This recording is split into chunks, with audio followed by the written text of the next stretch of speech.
Selamat pagi anak-anak. Pagi. Ya, saat ini sebelum kita ke materi, Pak Guru aktif dulu.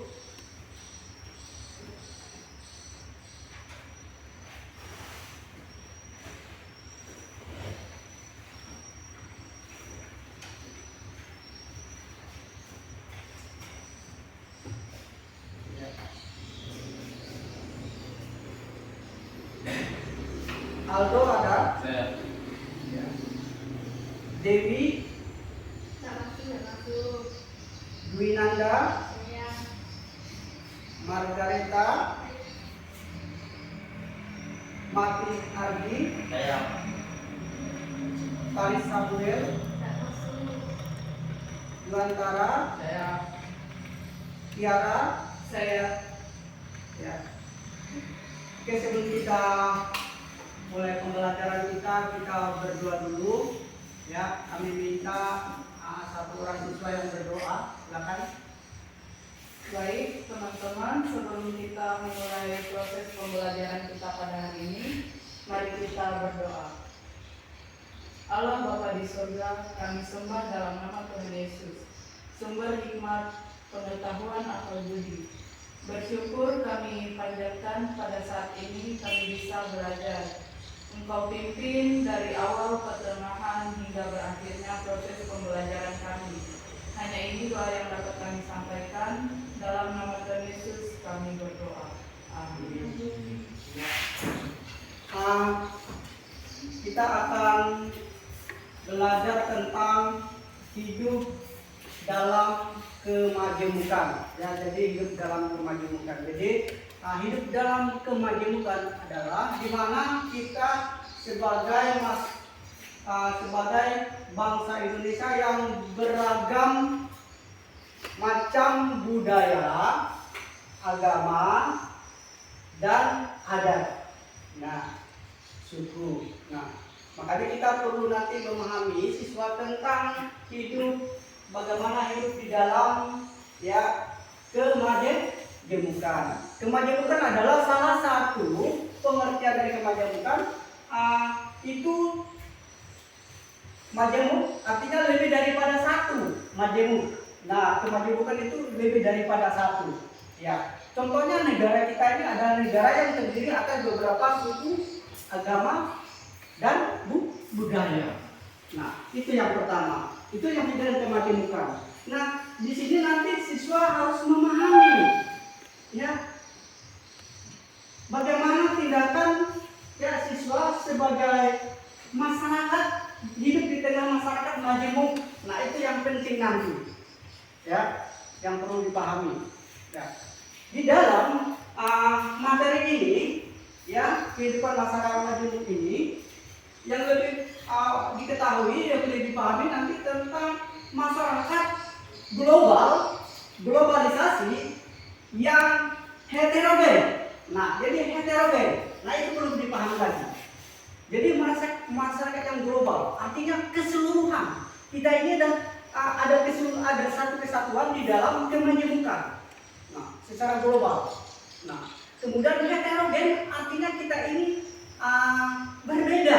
Kalau homogen itu sama. Kalau heterogen artinya beda, bermacam-macam keberadaan, khususnya bangsa kita itu heterogen. Nah, ada suku Bataknya, ada suku Jawanya, ada suku Dayanya, ada suku Melayunya. Itu masyarakat secara keseluruhan disebut dengan masyarakat heterogen. Kita inilah dia. Ya. Kita inilah dia. Ya. Kita melihat sejarah yang banyak terjadi, ya, masalah-masalah politik. Itu terkadang dikaitkan dengan hal-hal tentang kemajemukan. Ya, kita melihat sekarang perang antara Israel dengan Palestina itu terkadang dijadikan masalah, padahal itu masalah yang sangat, ya, tidak terlalu begitu. Kalau kita memahami, tidak terlalu, dilahirkan ke hal-hal yang berbau kurang baik. Nah, itu lari kepada musuh politik. Nah, jadi disitulah kita perlu memahami tentang kemajemukan. Banyak contoh-contoh yang lainnya, bukan hanya itu. Contoh di Papua, di Sampit, ya itu salah satu contoh. Kita melihat kenapa itu bisa terjadi. Nah, kenapa itu bisa terjadi? Nah, disitulah kita perlu memahami keberagaman perbedaan yang ada di negara atau bangsa kita. Itu.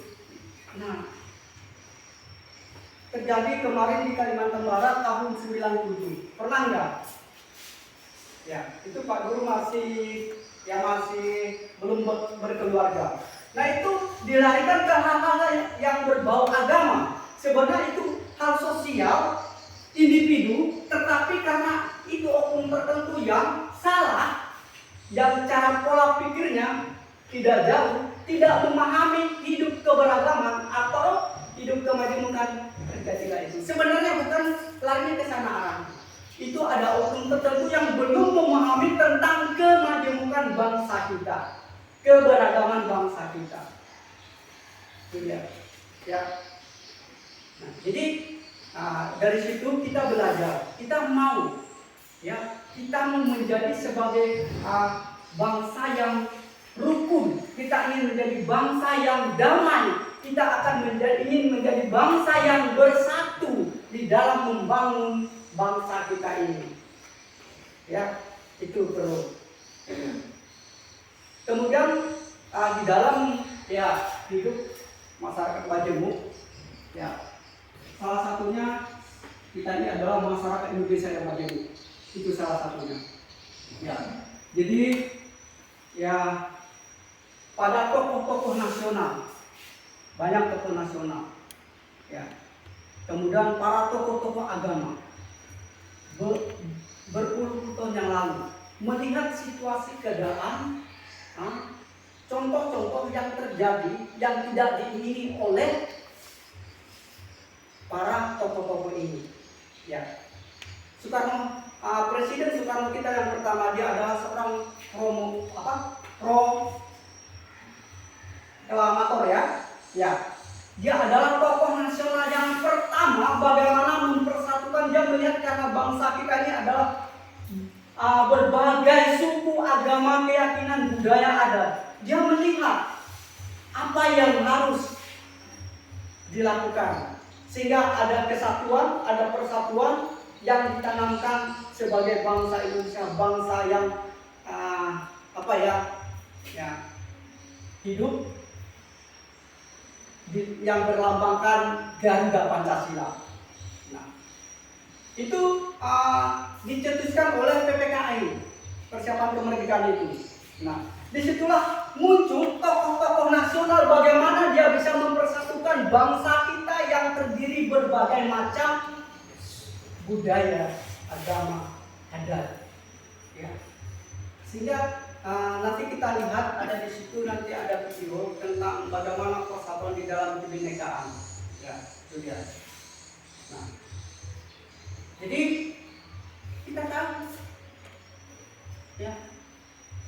bahwa tokoh-tokoh ini adalah satu tokoh yang perlu kita harus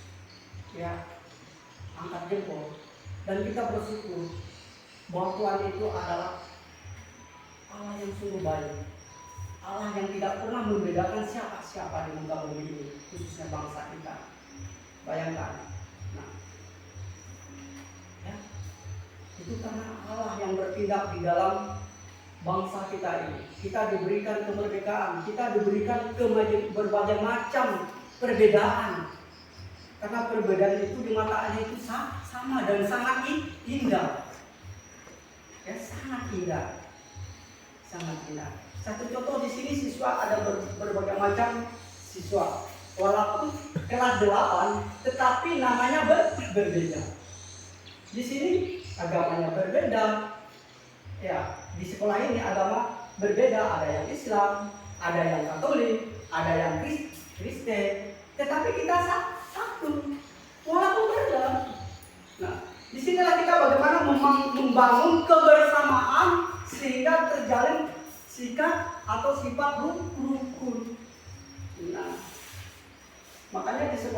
keluarga siswa harus paham itu. Kita tidak bisa membedakan kau dari mana atau latar belakang kamu bagaimana. Tidak. Allah mengajar kita tentang kasih. Kasih itu untuk semua orang, bukan hanya kepada ya orang tertentu. Tidak. Jadi Allah itu mengasihi semua ciptaannya. Makanya ciptaan Allah itu berbeda. Bagaimana kita hidup dalam perbedaan? Mampu nggak bijaksana dan hidup dalam perbedaan? Tanggung jawab kita dalam hidup perbedaan itu. Itu maksud Allah. Makanya diciptakan Allah berbagai macam perbedaan. Ya, ada suku, ya, Papua, ya, ada suku Timur, ya, ada Kalimantan, ada Jawa. Nah, itu Indonesia belum lingkup dunia ini. Nah, begitu kita pahami itu adalah karena Allah itu maha kuasa. Makanya kita harus paham kenapa kita ada perbedaan. Harus tahu ini karena kasih Allah. Kita melihat sebuah tanaman bunga. Kita tanam bunga itu biasanya di tepi-tepi lewat depan rumah kita, pekarangan kita, itu macam-macam bunga. Ketika pagi hari dia kembang. Kita lihat macam-macam bunga, ada merah, ada putih, ada kuning. Itu menandakan keindahan. Ketika kita lihat sungguh indah. Kenapa kita manusia yang diciptakan Allah tidak memahami tentang perbedaan? Ya. Ya, itu perlu dipahami dan perlu kita terapkan di dalam kehidupan siswa. Ya, hidup di dalam kemajemukan. Ya. Di dalam firman Tuhan, ya, di dalam Injil Yohanes pasal 14 ayat 6, itu terkadang menjadi pedoman bagi orang-orang kita yang salah paham tentang tafsiran. Nah, ya, apa dikatakan firman Tuhan Yohanes pasal 14 ayat 6? Dan keselamatan tidak ada di dalam siapapun juga. Itu sebenarnya ketika firman Tuhan itu turun ke muka bumi disampaikan oleh Tuhan, itu bukan hanya untuk satu orang, bukan hanya untuk orang Kristen atau untuk orang siapa saja, bukan. Dan dia bukan memaksakan harus begini, bukan itu maksudnya. Bukan di dalam dia harus dipaksakan ada keselamatan, bukan begitu maksudnya. Kita harus bisa memahami. Itu ketika orang yang mau menerima dan paham. Ya. Kalau kita lihat konteks memang di situ ya, karena keselamatan tidak ada di dalam siapapun juga, hanya di dalam Dia. Siapa itu Yesus. Itu kalau kita tidak bisa memahami, ketika kita misalnya dengan orang lain mungkin agama beda atau lain, keselamatan tidak ada di dalam agama kamu, itu salah. Itu penyampaian itu disampaikan kepada semua manusia, kepada dunia pada waktu itu. Dan dia menyampaikan firman itu bukan disampaikan untuk dipaksakan, tidak. Dia hanya menyampaikan. Ya, ketika dia percaya, ya dia yakin bahwa memang keselamatan tidak ada di dalam siapapun juga. Nah, itu. Jangan kita memaksa orang atau mungkin di lain ya keyakinan kita, ya perlu. Ya. Langsung menuduh orang itu namanya menghakimi, tidak boleh, karena Allah itu kan kasih. Ya. Kemudian di dalam Mazmur, firman Tuhan di dalam Mazmur mengatakan sifat kemajemukan itu sungguh alangkah baiknya hidup rukun. Nah, itu di dalam Mazmur pasal 133. Biar lebih memahami tentang hidup dalam kemajemukan masyarakat yang majemuk.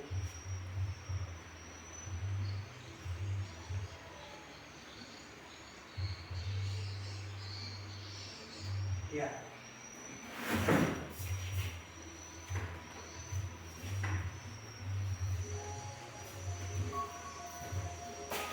Perhatikan dulu. Ya, perhatikan apa maksudnya.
Ya.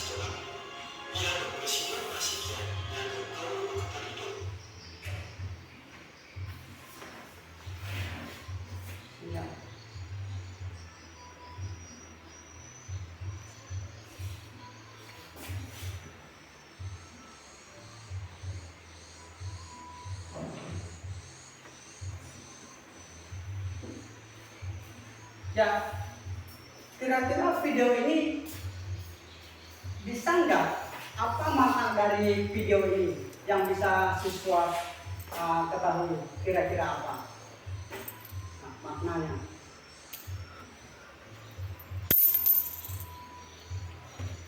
Ayo.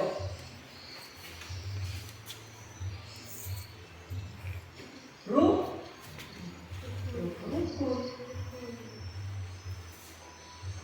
Di situ persatuan dalam kebinekaan, bukan saling minta, kalau saling misalnya kita ya menjelekkan, kemudian saling ya.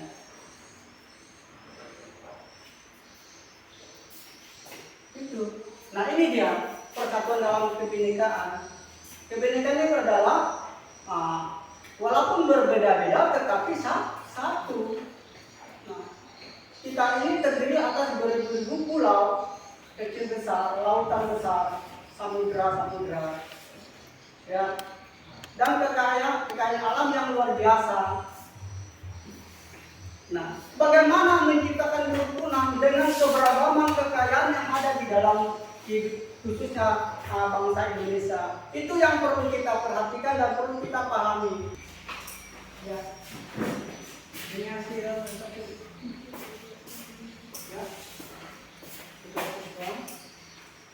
Untuk semua, jadi ini nanti dipresentasikan nanti ya. Kita berurutan.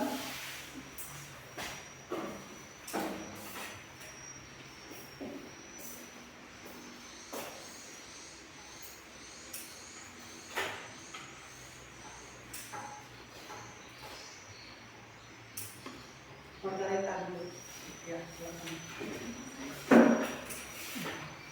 jadi kamu baca dulu pertanyaannya, kemudian apa jawabannya sesuai dengan hasil yang Apa makna hidup di masyarakat? Apa makna hidup Pertama. dalam masyarakat? Apa makna hidup bersama dalam masyarakat adanya perempuan hidup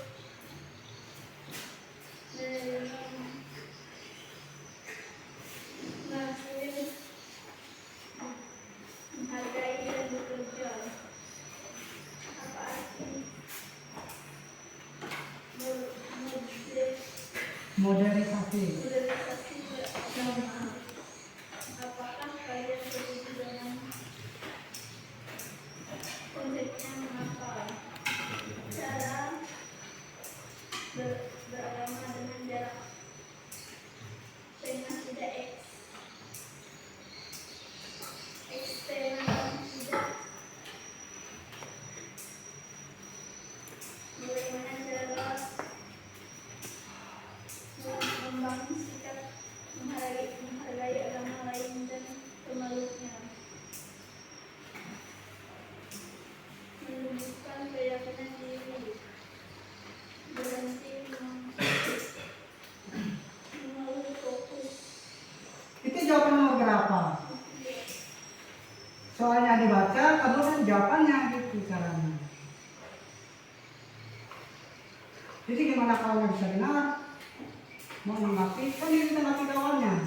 Kawannya, oh kira-kira gimana? Apa benar atau salah?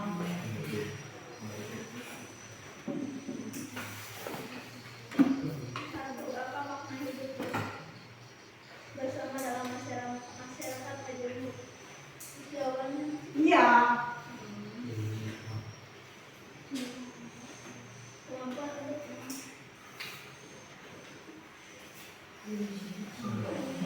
Tadi masuk video. hargai dan bekerja. Dua, apa arti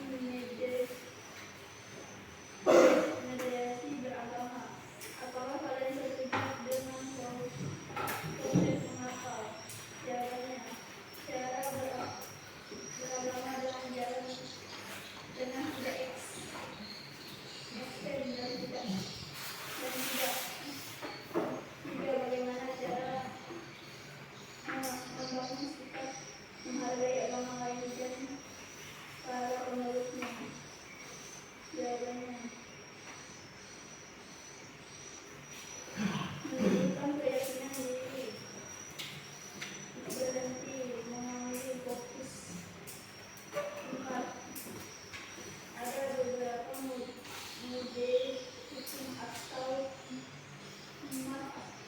beragama. Jawabannya mengikuti dan menghargai keberagamaan dalam beragam.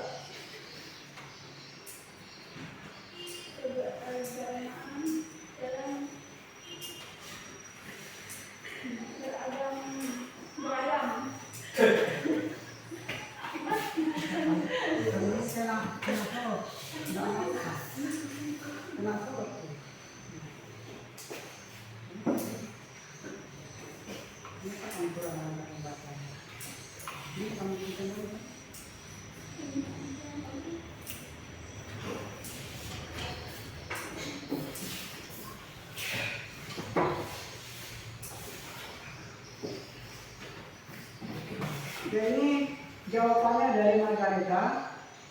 Apa makna hidup bersama dalam masyarakat Majemuk? Ya, mudah. Jawabannya kemampuan untuk menerima, ya, mengakui, kemudian menghargai dan bekerja dengan bekerja sama. Aku kan salah. Ya. Selanjutnya kami minta Eki.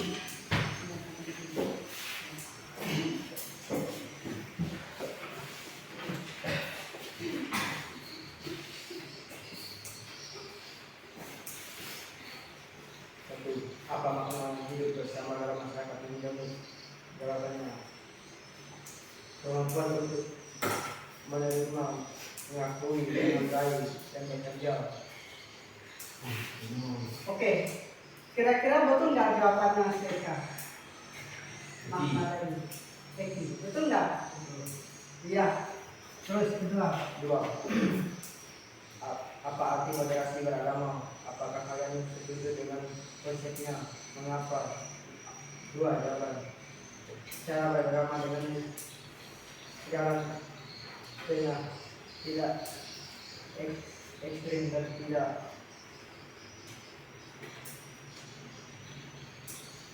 Iya, betul nggak? Betul. Itu arti moderasi. Moderasi itu artinya kita di tengah-tengah. Artinya tidak menganggap kita yang lebih hebat, orang lain tidak. Itu maksudnya artinya di tengah-tengah dan tidak ekstrim. Artinya tidak terlalu sangat kuat. Nah, terus 3. Bagaimana cara membangun sikap menghargai agama lain dan cara berbaliknya?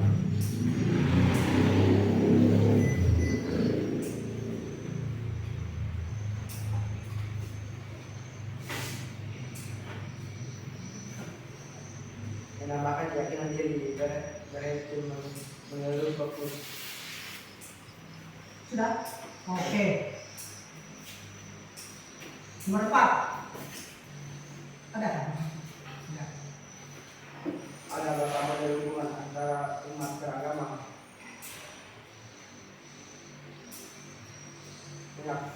Jawaban mengakui dan menghargai keberagaman dalam berbagai agama lain. Sikap kan? Iya. Ya, hal yang sangat yang sangat harus kita pahami di dalam kehidupan kita bahwa kita ini adalah sesungguhnya kita Allah yang berbeda yang harus mampu hidup di tengah-tengah perbedaan itu. Nah, itu dia. Kemudian yang ketiga, itu dasar di dalam pelajaran kita ini adalah dasar dalam firman Tuhan Alkitab. Ya. Manusia diciptakan oleh Allah memiliki akal budi. Sehingga manusia itu bisa berpikir lebih dewasa, memiliki pengetahuan yang banyak, ya, sehingga paham bagaimana menjalankan hidup kita di dalam kehidupan masyarakat Majemuk. Itu dia yang ketiga, ya, sebagai masyarakat Indonesia yang Majemuk. Nah, Allah itu Maha Pengasih, Allah itu Maha Penyayang. Makanya Dia menciptakan manusia dengan penuh kasih. Makanya dikatakan hukum Allah itu yang pertama kali kasihlah Tuhan dengan segenap hati, jiwamu dan dengan segenap, ya, itu, ya. Nah, oke, kita sekarang Kalian seperti saya.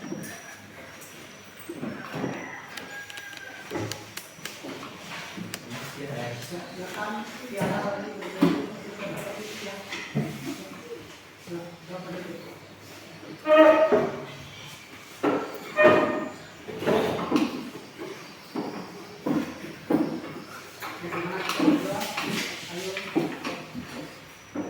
Teman-teman, bermintalah bila kita berdoa. Allah Bapa yang Maha Kuasa, terpujilah Engkau Allah kami yang Maha Kudus, Tuhan kami Yesus Kristus. Bersyukur kami sudah melaksanakan proses